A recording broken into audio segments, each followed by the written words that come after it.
of the murder. The police tapes of his ex-wife in a bitter divorce. My ex-husband caused me a lot of grief.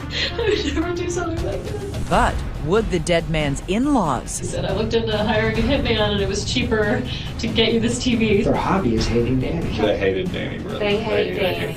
Tonight, the play-by-play investigation connecting low-life hoods, allegedly murdering a law professor, high-life dentists, I am a periodontist, and the hidden camera undercover sting never before seen. Listen. Ew. Scary. No, don't be scared. murdering over a divorce dispute. What's a good reason to commit murder? If this was a Coen Brothers movie, that would be an unbelievable plot. Inlaws and Outlaws. Good evening, I'm David Muir. And I'm Elizabeth Vargas. Right here tonight, what police say could be a game changer in a shocking murder investigation. The gunning down of a father and prominent FSU professor. A murder as twisted as anything he might have taught in one of his very own criminal law classes. This is all happening right now with the trial just weeks away, the clock ticking for police to close the net around other possible suspects. And you will see it all right here tonight. The new surveillance video and 2020's own confrontation with a key suspect just in the last 24 hours.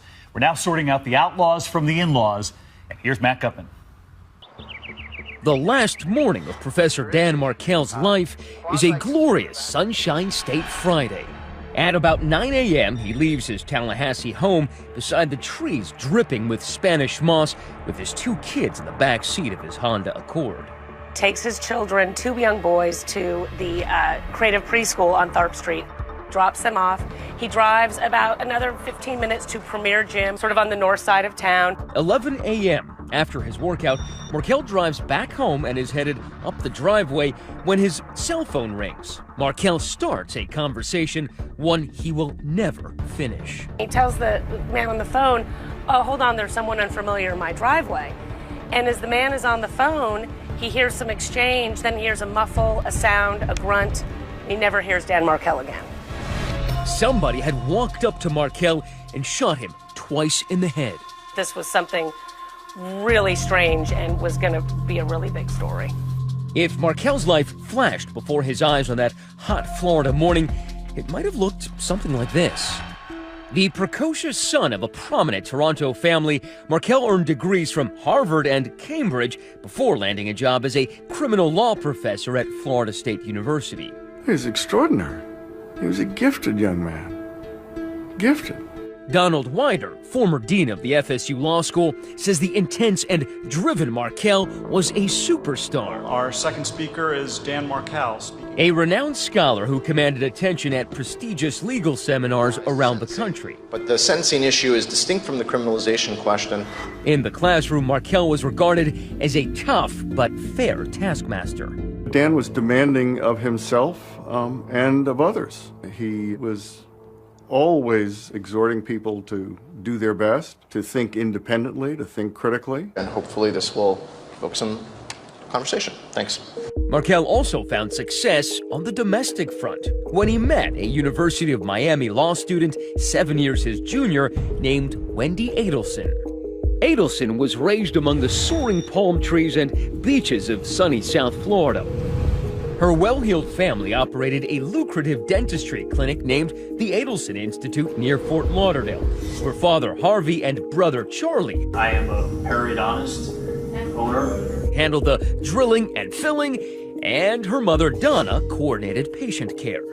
Attorney Michael Weinstein has known the family since childhood. Harvey opened up his dental practice 40 years ago in Tamarack, Florida, and he's been a pillar of the dental community, doing a great job for patients for the past 40 years. Tell me about Wendy. What is she like? Wendy is an incredibly bright, incredibly intelligent individual. While Wendy Adelson was a serious and committed law student, her best friend, Tova Walsh, says she was more free-spirited and quirky than her straight-laced boyfriend. Welcome to The Weakest Link. Wendy. Once appearing on that old quiz show, The Weakest Link. When I was little, I wanted to be a giraffe. Is there anything else you've ever dreamed of? Well, I was in the circus for a while as a contortionist. Wendy is just, fun and full of joy. She's a lovely person who has just boundless enthusiasm and energy and sense of humor. After a whirlwind courtship, Markel and Adelson announced their February 2006 wedding in the New York Times. Friends and family gathered at this synagogue in Boca Raton, Florida, for the ceremony. It was a beautiful and very elegant affair. Wendy looked gorgeous. Dan's friends and Wendy's friends were all there and celebrating with them. The newlyweds settled in Tallahassee, where Wendy also got a job at FSU as a clinical law professor specializing in human trafficking issues. We had 2 previous clinics, and this is the 3rd one coming on board. I think she did a great job. Very poised, capable, professional, competent, articulate. Life seemed blessed for the 2 lawyers in love, especially after the arrival of 2 children. To their many friends in the Tallahassee area, like Alex and Maya Greenberg, it seemed like Dan and Wendy had it all. We went to dinner once at their house, and we left kind of going like, almost oh my feeling God, inadequate. like because they were dancing and singing and happy, and they're just very affectionate. I mean, they called each other the Bears. Mr. Bear was Danny and Yeah. Mrs. Bear was Wendy, and that was their thing. Despite the lovey-dovey front, it turns out Wendy's passion for Papa Bear Dan had long ago gone into hibernation. In this podcast she later recorded, Wendy laid bare her feelings for her overachieving husband. Thought I could cheat the system and marry a man I lacked passionate love for. Our marriage dissolved after the children arrived, as the loneliness of being married to someone that didn't view me as an equal crept in. Despite her own impressive career, Wendy says that Dan was constantly belittling her achievements, refusing to even read her passion project, a novel she wrote. I mean, he didn't like fiction, so why read my novel? It was logic, not a lack of love. Then, in September 2012, after a business trip, Markel returns to Tallahassee to find a most extreme home makeover.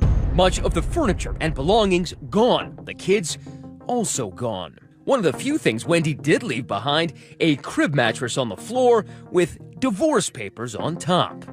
New York law professor Ethan Lieb was a close friend of Markel. This was quite stunning to him. Even in his wildest imagination, he doesn't think that this is going to happen, and he doesn't think this is going to happen this quickly. Dan tried to reconcile with Wendy, but then the former contortionist added this new twist. A motion to move the kids 450 miles away to her parents' home in South Florida. And that was a turning point. I think that flipped a switch in it, because then he felt like, okay, I need to fight for me now. I think he went from, at that point, frustration to a little bit angry. Dan successfully fought the relocation, but now the gloves were off. In colorfully worded briefs, he attacked Wendy for the Pearl Harbor-style separation and her Visigoth-like sacking of the marital home. Then, in March 2014, Markel launched an offensive on another front, the mother-in-law. In court papers, he demanded that Donna, Wendy's mom, stop having unsupervised visits with his kids after they told him, "Grandma says you're stupid," and "Grandma says she hates you."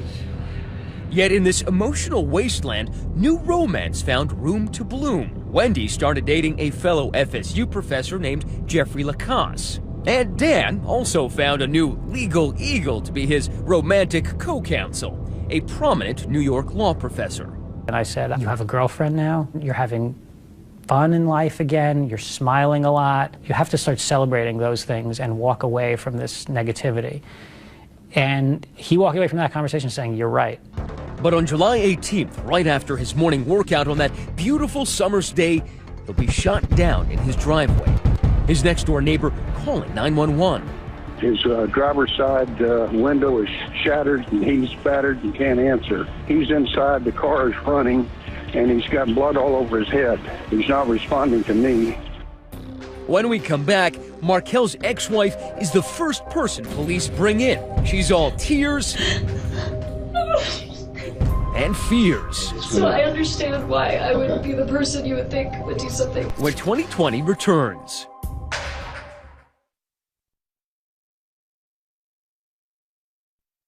The mysterious killing of a prominent law professor. Murdered execution style. Shot and killed inside his home. Even by Florida standards, the shooting of law professor Dan Markel is a shocker, a brazen assassination. that has residents of his prosperous Tallahassee neighborhood quaking in their tasseled loafers. It's absolutely not the kind of neighborhood where you would ever see something like this happening at 11 a.m. on a Friday morning. The scene on Trescott Drive, grisly. Markel shot twice in the head, breathing, but barely alive. So far, there are no good leads. He was shot in his quiet Benton Hills neighborhood. It would seem like this broad daylight shooting, and whoever had done it was gone.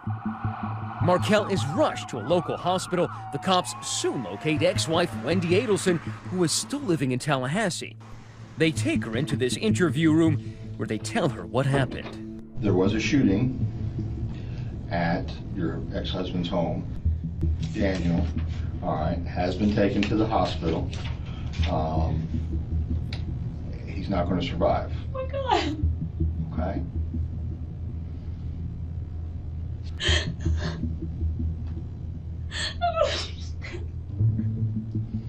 What happened? As the initial shock subsides, her thoughts turn to their children. It really scares me because it means there's someone out there that's willing to do this to him, and I'm scared for the kids. Maybe she should be scared for herself. Cops take a hard look at her as a possible suspect. She is the ex-wife, after all. Snapping a photo, swabbing her hands for evidence of gunshot residue. Can I have your phone now? Taking her cell phone, turning her minivan inside out. My ex-husband caused me a lot of grief. I would never do something like this. I know.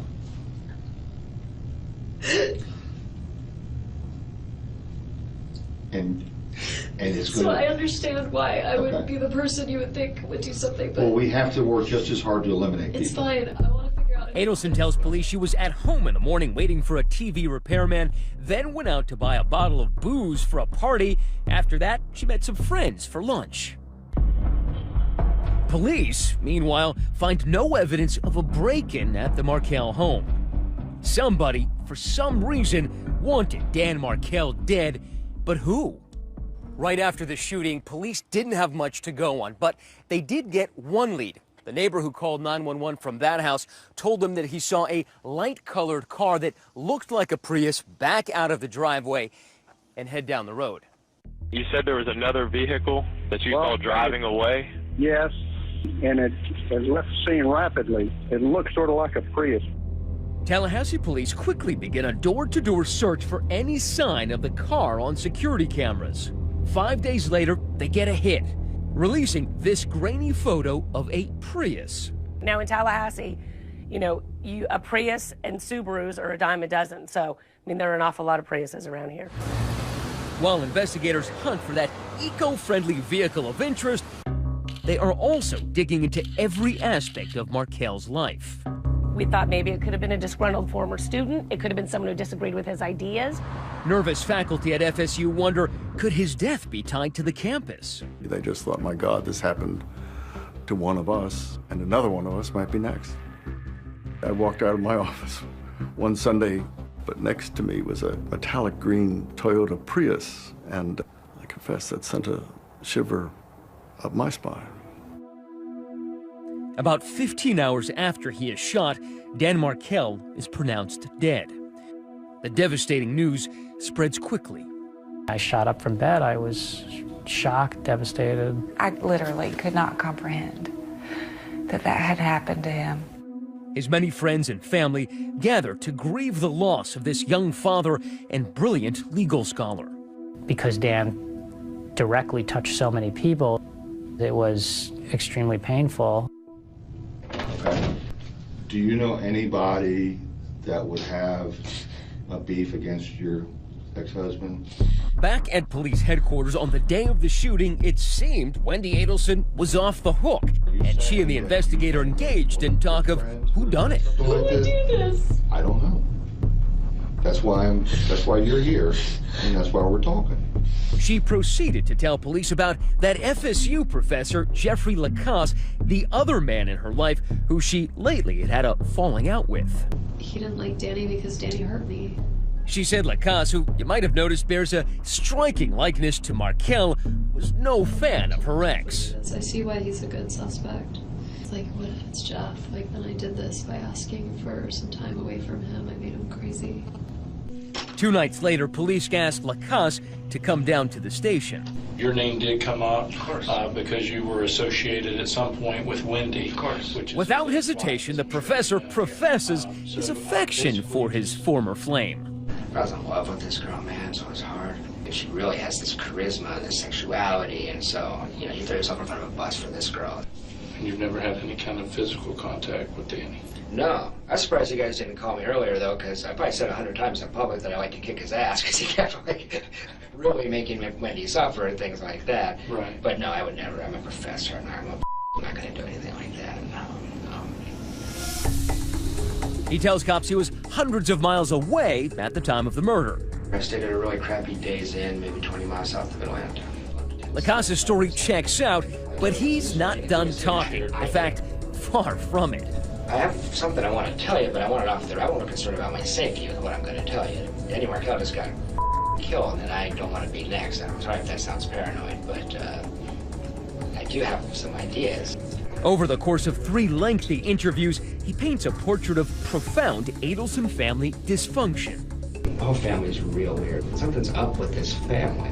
He tells police they should focus not on Wendy, but on her parents and her brother Charlie, who run the family dentistry business in South Florida, and had come to think of Dan Markel as a stubborn obstacle to Wendy's happiness. The family desperately wants her back in South Florida. Mother, father, and she has a brother. They hate Danny in a way I've never seen. This kind of obsession. Like, their hobby is hating Danny. If I could just say, I would be investigating Charlie Adelson. Now, I don't know if he did this. If you're looking at somebody, don't miss him. Soon, police discover Lacasse isn't the only one raising concerns about Wendy's family. They hated Danny, really. They hate Danny. Markel's friends Alex and Maya Greenberg tell police all about Dan's troubles with his in-laws. I think they were mean.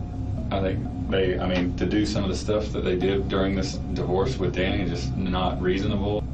Even Wendy Adelson herself acknowledges her parents' hatred for Markel. My parents have more reason to dislike Danny than almost anyone else. He hurt their daughter. They're very angry with him. But even my family, who felt like I had been mistreated, would never do something like this. Never. And for all the talk of Wendy's family, they were nowhere near Tallahassee on the day of Markel's murder. The cops are laser focused on tracking down that mysterious green hybrid, and for many months, the case goes cold. All that we knew was that he had been shot in his garage, that there was a Prius-like vehicle that was seen leaving the scene, and that was it. Coming up, something as banal as a toll transponder of all things will lead police hundreds of miles away, far from the FSU quad, to the bloody streets of gangland Miami. The hunt for the killers in 2020 returns.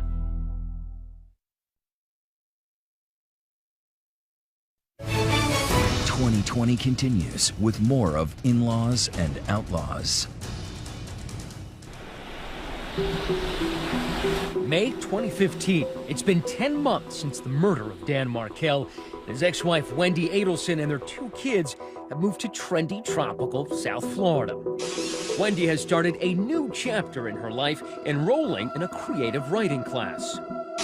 10 months ago, someone killed the father of my children. Listen to this podcast recorded for the class as Wendy, in a deadpan delivery, first describes the demise of her marriage and then her ex. First we got divorced, and then he got murdered. In casual conversations, I don't know whether to call him my ex-late spouse or my late ex-spouse, except that late ex-spouse sounds like latex spouse. Wendy may be talking about Dan Markel's death, but his grieving parents have never spoken publicly. They asked their attorney, Orrin Snyder, to talk to 2020 on their behalf. How important is it for them, for authorities, to find Markel's killer? Well, I would say it's impossible for them to move on until the killers and all those responsible for this brutal murder are held accountable. With the Markells fully behind them, the police leave no stone unturned in their efforts to get more information on that green Prius that the neighbors saw leaving the scene of the crime. Police have already looked at every security camera in the area, but then an enterprising investigator decides to check out the cameras installed on the city buses. Bingo! They find this video of what they believe is the suspected green Prius. Although you can't see the driver or read the license plate, police do have one tiny clue. Seen in the windshield of the Prius is a toll transponder.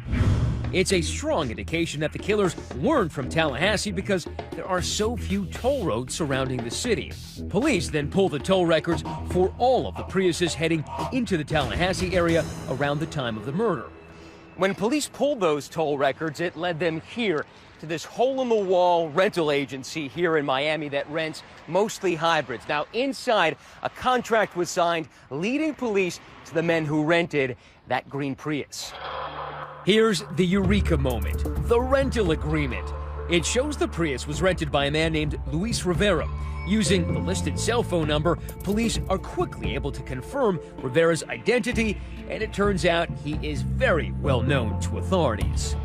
Police say Rivera is a leader in the notorious Latin Kings gang. Latin King organization are a very serious threat to the community. They have been known for armed robberies, homicides, home invasions, carjackings. This undercover detective with the Broward County Sheriff's Office has to keep his identity disguised. This is a very tough neighborhood. As you can see, it's one way in, one way out. He took us into the heart of Rivera's stomping grounds, where he was known by the moniker King Tato. He was the first crown, which is the leader for the North Miami Beach chapter of the Latin Kings. Of course, he'd be the main one giving the orders out, knowing everything exactly that's going on. And there's another lead on that rental contract, a man identified as Rivera's brother. The listed cell phone tracks back to this man, Sigfredo Garcia of North Miami. Garcia is no gangbanger, but he is a childhood friend of Rivera's who's also had numerous run-ins with the law. Having both men's cell phone numbers is like hitting the jackpot for investigators. Every ping on a cell phone tower, every call, every text yields a play-by-play of their movement. And police say that data showed that in July 2014, Garcia and Rivera set out on a fateful road trip from Miami to Tallahassee in that Prius. Wednesday, July 16th, cell phone records show the Prius heading up I-75 on the 7-hour drive towards Tallahassee. They hit Tallahassee after midnight and check into this motel. Friday morning, July 18th, cell phone tower records place Garcia and Rivera here in the vicinity of the Premier Health and Fitness Center. Surveillance cameras capture Dan Markel arriving at the fitness center in his black Honda. Now, watch as this Prius enters the parking lot. The cops say it's the same one rented by Garcia and Rivera.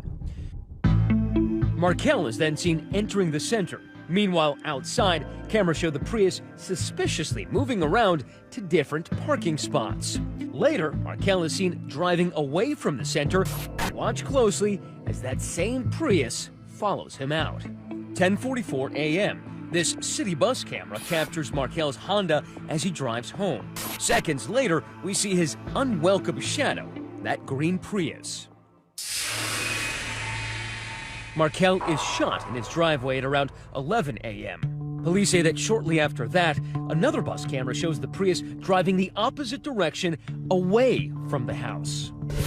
Later that same night, Garcia and Rivera are back in Miami, spotted by a security camera in that Prius withdrawing money at this ATM. I mean, there is a sense about this case that they're not really trying that hard to cover their tracks. They're just going about their business pretty openly. Convinced they have their suspects nailed dead to rights, police charge Rivera and Garcia for Dan Markel's murder. One of the men accused of killing FSU law professor Dan Markel is now behind bars. So what are two Miami criminals doing up here 400 miles away, allegedly murdering a law professor? It didn't seem to make sense, did it? No, it didn't. So what is the connect? There's got to be a connection between Dan Markel and these two guys. What is that connection? Well, perhaps that connection isn't a what, it's a who. Coming up, is this mystery woman at the center of a web stretching from gangland Miami to the lecture hall to a luxury dental clinic? And did someone give her an eye-opening payoff to help orchestrate murder? Was plastic surgery, breast augmentation, part of her compensation? When 2020 returns.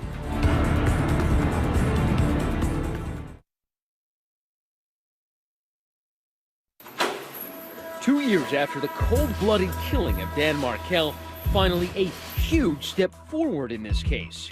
Two South Florida men, Sigfredo Garcia and Luis Rivera, are charged with Markel's murder. Both have pleaded not guilty. It's a dramatic breakthrough in the case, to be sure, but anchor Abby Maurer of ABC 27 News says there's still a huge unanswered question. Sigfredo Garcia and Luis Rivera down in Miami, what do they have to do with Tallahassee? What do they have to do with Dan Markel? What is the relationship between them? Answer? None. Police can imagine only one motive for these two known felons to whack a noted law professor: money. We can provide additional information regarding this investigation. This June, police say they've finally cracked the mystery. In a stunning twist, police say they've linked the two alleged killers to none other than Wendy Adelson's family, who run that successful dental clinic. And it just so happens that someone who's on the family payroll is linked to the accused killers. It's this woman, Catherine Magbanua. Now, get this, she's the mother of Garcia's two children. And police discover she is dating Charlie Adelson, Wendy's brother. Well, it's a heck of a coincidence. It is a heck of a coincidence. State Prosecutor Georgia Kappelman says investigators believe the plot was hatched because the Adelsons were desperate for Wendy and the kids to move down to South Florida. And Dan and his legal briefs were standing in the way. The working theory of the case is that the reason for this homicide was due to the bitter divorce that was ongoing. But murdering over a divorce dispute? I mean, what's a good reason to commit murder? Who killed Florida State University professor Dan Markel? They're looking at his ex-wife's family. Needless to say, the news of the Adelson suspected involvement rips through Tallahassee like a hurricane. What was the reaction? Completely shocked. And the possibility of the Adelson family being connected to this, that just blew everybody's mind. How is this possible? How is this kind of a case, this kind of a crime happening in this town? The family had no involvement whatsoever. So far, none of the Adelsons have been charged with a crime. And down in South Florida, Charlie's attorney, Michael Weinstein, scoffs at the very notion that his buddy could be behind Markel's murder. He's a really easygoing, laid back, have a beer, relaxed kind of guy. Did Charlie Adelson have anything to do with Markel's murder? No. He's being looked at because of the fact that he had a dating relationship with Catherine. I'd be naive to sit here and say that there's not a connection because Catherine worked at the Adelson Institute. However, there's no evidence that he solicited any type of murder. None. But there is an almost uncanny connection that the people who were there right at the time of the murder in a car that sure looks like the car that was seen leaving the crime scene is traced back to a man named Garcia, who is the baby daddy of his current girlfriend at the time. And if this was a Coen Brothers movie, that would be an unbelievable plot. But we don't live in a Coen Brothers movie. And as I sit here today, I haven't seen one scintilla of evidence of any money changing hands. But police say they have. An affidavit released just last week asserts that Magbanua made cash deposits of about $44,000 after Markel's murder. Police say she then started receiving paychecks from the Adelson Institute signed by Wendy's mother, Donna, totaling another $13,000. Was that payroll or a payoff? Police say the two accused hitmen, Garcia and Rivera, seemed to be spending big time right after Markel's murder. And they both made some cash purchases of some vehicles, motorcycles, and that kind of thing after the homicide. Sam Zangane is Garcia's attorney. Where did he get the money to buy the toys that he allegedly bought because he got money for the murder? Well, I don't think he got it from Charlie Adelson, I'll tell you that. Where'd he get them from? I don't know. I'm saying that there's a lot of money movement in South Florida, and, you know, money floats. To single out Sigfredo Garcia and say, where did he get all this money? I mean, just like everybody else. And not everybody else is accused of being a contract killer. But prosecutors allege there was one other big-ticket item that was purchased, or maybe it was two, here in this upscale Coral Gables suburb of Miami, inside this office. It belongs to Dr. Leonard Raudner, voted Miami's best plastic surgeon. His specialty, breast enhancement. He's performed over 20,000 of them, even calls himself Dr. Boobner. Police say a confidential witness told them that Magbanua got a pricey breast job from the good doctor just 3 months after Markel's murder, and that Charlie Adelson allegedly picked up half the $6,000 to $7,000 tab. Magbanua declined to talk to 2020. Was plastic surgery, was it? Think about this. Think about breast this. augmentation part of her compensation for hooking the Adelsons up with Garcia? Think about what what they're trying to say here. Do you think my client would want the mother of his children, the woman that he loves, to get breast augmentation from Charlie Adelson and then have Charlie Adelson enjoy the fruits of that labor? I mean, come on. Between the accusations of a breast job payoff and the Fargo-esque image of Prius-driving hitmen, prosecutor Kappelman says this sounds like a murder plot concocted in Hollywood. It sounds outlandish. Sounds like good TV. You might think so too, so stay tuned because the cops are about to produce some must-see video of their own starring the mother-in-law. She's going to be wearing green, black, and white top. Going undercover, beard and all, to try to build a case against the Adelson family. Excuse me, Mrs. Adelson? How you doing? Just want to give you this.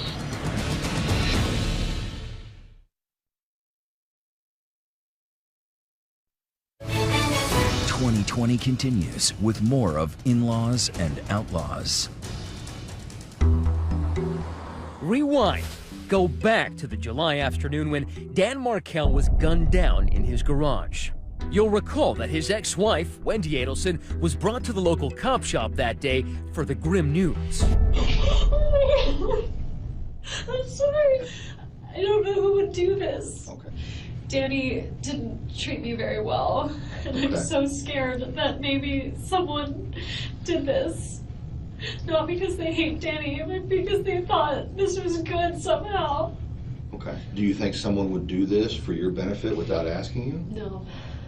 What good But that question gets Wendy thinking about who? Big brother Charlie, and the eye-opening comments he'd been making after he bought her a TV. Listen to this. You know, it was always this joke. He said, I looked into hiring a hitman and it was cheaper to get you this TV. It was my divorce present. Okay. Such a horrible thing to say. Well, do you think that this guy Charlie would even be capable of doing something like this? No. It's just talk. He's the Joker. Okay. But by the time Wendy related the story to her boyfriend, Jeffrey Lacasse, he says there was nothing funny about it. Remember, he planted the seed, telling police how much the Adelsons hated Markel. Here's how he remembered it. She told me that Charlie had looked into having Danny killed in the summer of 2013. She meant it dead serious. Said it would cost about $15,000. $15,000? That's right. Had Wendy ever even hinted that she suspected one of the family members? No, I mean, she's never indicated to me any, suspicion that her family members were connected. Tova Walsh is Wendy's best friend. She, like you, like me, sees the coincidence and is horrified by it, but is not, it's something that she can't imagine could be the case. But the cops sure did. Black shorts. Setting up an elaborate scheme with the goal of rattling the Adelsons. This is a rare inside look at a sting operation.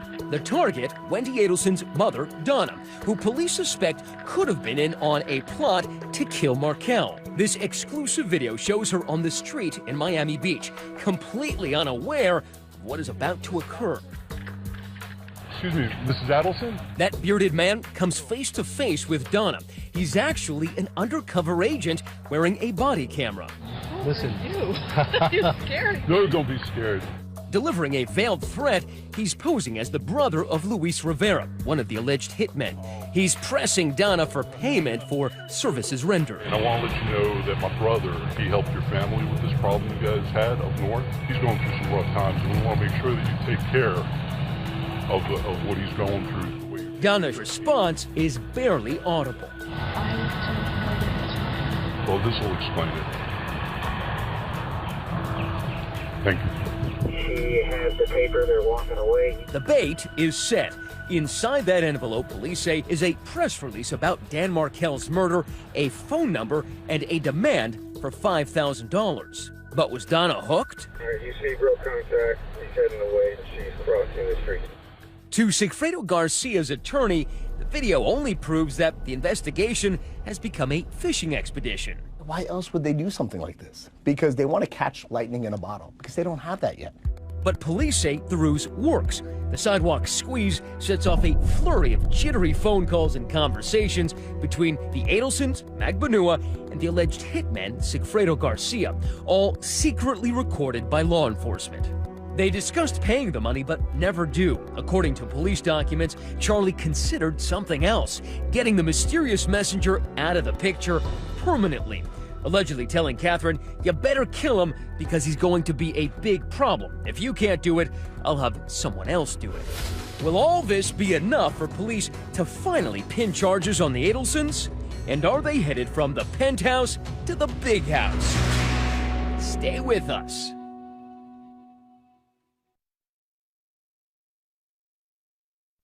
Black and white top. For police, the undercover sting in April was the icing on the cake in their 2-year quest to bring those behind Dan Markel's murder to justice. We want to make sure that you take care of what he's going through. This May, police submitted these arrest affidavits against Charles Adelson and Catherine Magbanua, detailing the hidden camera encounter, the suspected payoffs, and those revealing police interviews. While police believe they have the goods to prove Adelson and Magbanua are responsible for the murder of Daniel Markel, the prosecutor says it's not good enough. I don't have evidence to charge the Adelsons. I can't go on TV and accuse them of murder without that evidence. And right now, I don't have sufficient evidence to do that. But at the very least, there's probable cause for 2020 to ask Charlie Adelson a few questions. Dr. Adelson, were you involved in a plot to kill Dan Markel? Before the shooting, did you ever discuss hiring a hitman? Adelson let the back of his $100,000 Mercedes do the talking. Attorneys for him and his parents have said the accusations are nothing more than fanciful fiction. Dan Markel was gunned down inside. Apart from the drama, it's critical to remember that there are 2 young children caught up in the middle of this tragedy. In Wendy's podcast, she talked about how happy they are to be close to the Adelson family. My children are thriving and happy. However it happened, it seems the Adelsons got pretty much what they wanted.